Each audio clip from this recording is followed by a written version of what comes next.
বইমেলা খুবই একটা পবিত্র জায়গা এবং আমরা সেটার পবিত্রতা রাখতে চাই। আজকে বইমেলাতে একটা স্টলে ভাঙচুর হয়েছিল তসলিমা নাসরিনের বই রাখার অভিযোগে, এটাকে আপনারা ইয়ে করবেন?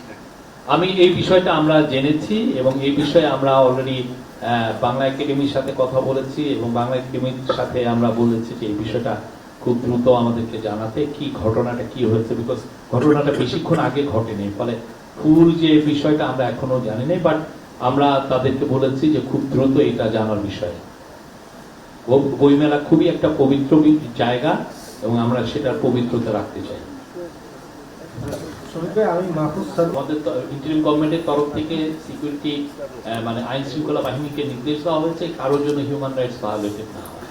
আর ইলেকশনের কথা বললেন আপনি, ইলেকশনের ডেটের আগেই তো প্রফেসর দুইটা ডেট দিয়েছিলেন, একটা হচ্ছে ডিসেম্বর আর একটা হচ্ছে জুন। এখন যদি সমস্ত পার্টি মিলে বলে যে না আমরা ডিসেম্বরে চাই, তো সেক্ষেত্রে সেটা উনি তো বলেছেন, ওনার এমন না যে উনি একটা জায়গায় স্টিক করে আছেন যে না আমি জুনেই করব, এরকম তো আর উনি বলেননি। এটা হচ্ছে পলিটিক্যাল পার্টিগুলো কি এক্সপেকটেশন, তারা কি চায় সেটার উপরেই মূলত এটা ডিপেন্ড করবে। অর্থাৎ বিএনপি আরো 6 মাস সময় ধৈর্য ধরতে রাজি আছে, কারণ এটা আপনি বিএনপিকে প্রশ্ন করুন।